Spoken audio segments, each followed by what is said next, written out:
Hi friend, তোমরা দেখছো তোমাদের প্রিয় YouTube channel exam guide by Nitu. বন্ধুরা, আজ 11ই জুলাই।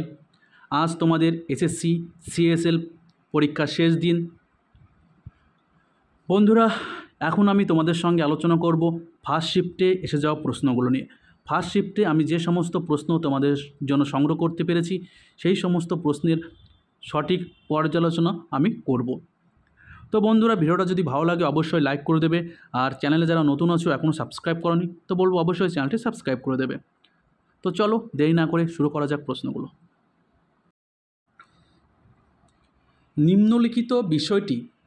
নিম্নলিখিত কোন বিষয়টি ভারতীয় সংবিধানে 42তম সংবিধান সংশোধনের মাধ্যমে অন্তর্ভুক্ত করা হয়েছিল?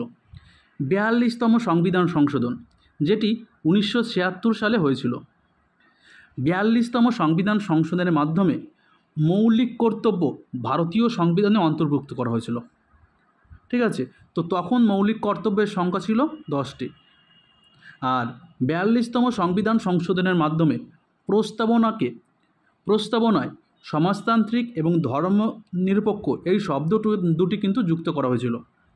প্রস্তাবনা ওই একবার মাত্রই কিন্তু সংশোধন করা হয়েছিল। ঠিক আছে, তো মৌলিক কর্তব্য ভারতীয় সংবিধানে 4 এ ভাগ এবং 51 এ অনুচ্ছেদে রয়েছে। শরণ সিং কমিটির সুপারিশের ভিত্তিতে 1976 সালে 42তম সংবিধান সংশোধনের মাধ্যমে মৌলিক কর্তব্য ভারতীয় সংবিধানে অন্তর্ভুক্ত করা হয়। বর্তমানে মৌলিক কর্তব্যের সংখ্যা 11টি।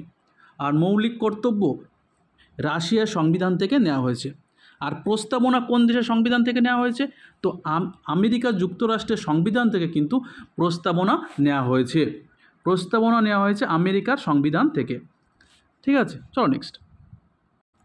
নিম্নলিখিত কোন উৎসবটি আলোর উৎসব রূপে জানা যায়? তো নিম্নলিখিত কোন উৎসবটি আলোর উৎসব? তো দীপাবলি উৎসবটি কিন্তু আলোর উৎসব। এবার তোমাদের ভাষা এবং সেই ভাষা কোন রাজ্যের মানুষরা কথা বলে এটা কিন্তু এসেছিল। ভাষা এবং রাজ্যের সঙ্গে যুক্ত কোন ভাষা কোন রাজ্যের লোকেরা কথা বলে এই টাইপের কিন্তু একটা মেলানো এসেছিলো। তো বাংলা যে ভাষা কথা বলে বাঙালিরা, তো পশ্চিমবঙ্গ, ত্রিপুরা এবং অসমের লোকেরা কিন্তু কথা বলে।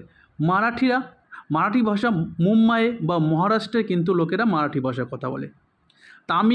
তামিলনাড়ুর লোকেরা কথা বলে। মালায়ালাম, কেরালার লোকেরা কথা বলে। কন্নড় যারা কর্ণাটকের বাসিন্দা তারা কিন্তু কন্নড় ভাষায় কথা বলে। ঠিক আছে, বিহার, উত্তরপ্রদেশ, দিল্লি, মধ্যপ্রদেশ এরা কিন্তু হিন্দি ভাষায় কথা বলে। গুজরাটের লোকেরা গুজরাটি ভাষায় কথা বলে।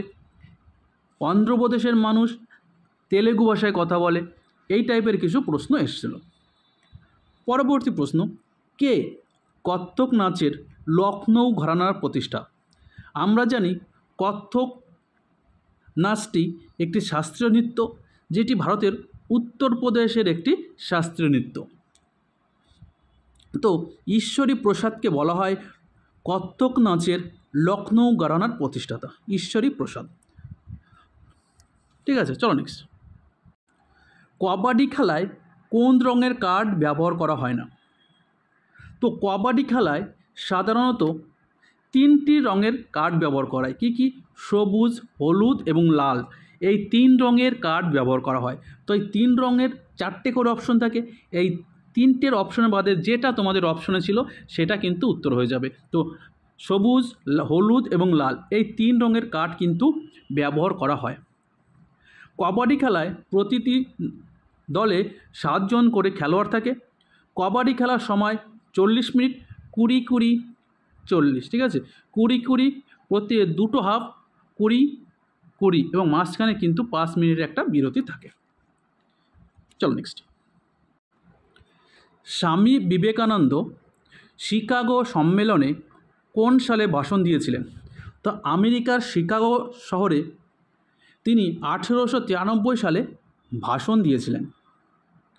স্বামী বিবেকানন্দ যার গুরুদেব ছিলেন রামকৃষ্ণ পরমহংস, তো আগে একটা শিফটে কোনো একটা শিফটে এসেছিল স্বামী বিবেকানন্দের গুরুদেবের নাম কি? তো সঠিক উত্তর রামকৃষ্ণ পরমহংসদেব। এবং স্বামী বিবেকানন্দ 1897 সালে বেলুড় মঠ প্রতিষ্ঠা করেছিলেন। স্বামী বিবেকানন্দ বেলুড় মঠ প্রতিষ্ঠা করেছিলেন 1897 সালে। তো আজ তোমাদের এসএসসি সিএসএলের শেষ দিন, আজকে 11 জুলাই, আজ কিন্তু শেষ দিন, ঠিক আছে। তো এরপরে তোমাদের শুরু হবে এমটিএস পরীক্ষা। পরবর্তী প্রশ্ন, 2023 সাল অনুযায়ী শিবসেনার সভাপতি কে ছিলেন? দেখো, বর্তমানে শিবসেনার দুটো ভাগ, একটা কি একনাথ শিন্ডে আর একটা হচ্ছে উদ্ধব ঠাকরে, এই দুটো ভাগে কিন্তু বিভক্ত হয়েছে। কিন্তু 2023 সালের কথা বলেছে এটা, তো তখন কিন্তু সভাপতি ছিলেন বা বর্তমানে যে একনাথ, দুটো শিবির, একটা, তো তোমাদের অপশনে ছিল একনাথ শিন্ডে, তো সঠিক উত্তর হবে একনাথ শিন্ডে, ঠিক আছে। তো শিবসেনার 2023 সাল অনুযায়ী শিবসেনার সভাপতি ছিল একনাথ শিন্ডে। তো শিবসেনার এখন কিন্তু বর্তমানে দুটো ভাগে বিভক্ত, একটা একনাথ শিন্ডের শিবসেনা, একটা উদ্ধব ঠাকরের শিবসেনা, ঠিক আছে। চলো নেক্সট। ভারতীয় পুরুষ হকি দল সবশেষ পদক কোন অলিম্পিকে পেয়েছিল? দেখো, সোনা পায়নি, অনেকে পরীক্ষা আসে ভারতের পুরুষ হকি দল সবশেষ কবে অলিম্পিকে সোনা পেয়েছিল? তো সেটা পেয়েছিল 1980 সালের মস্কো অলিম্পিকে। 1980 সালের মস্কো অলিম্পিকে ভারত শেষবার অলিম্পিকে সোনা পেয়েছিল।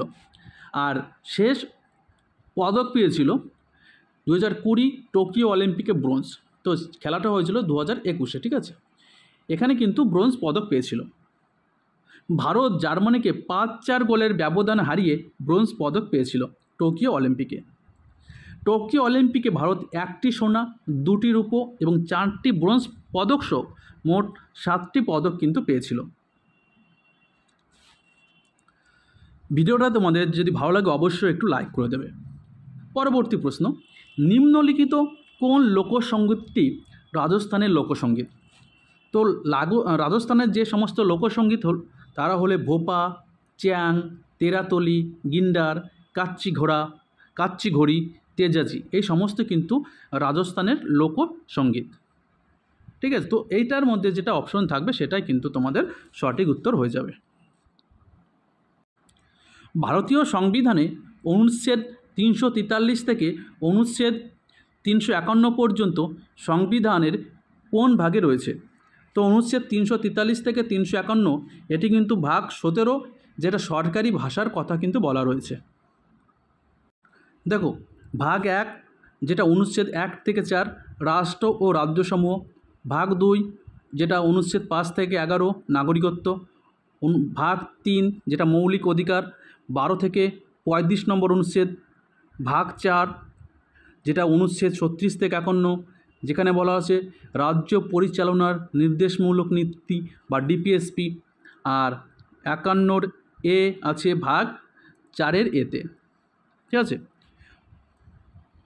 ভাগ 5 অনুচ্ছেদ 52 থেকে 151 কেন্দ্র সরকার গঠন ও শাসন ব্যবস্থা, ভাগ 6 যেখানে অনুচ্ছেদ 152 থেকে 237 রাজ্য সরকার গঠন ও শাসন ব্যবস্থা, ভাগ 7 যেটা অনুচ্ছেদ 238 দ্বিতীয় ভাগের অঙ্গরাজ্য সমূহ, ঠিক আছে।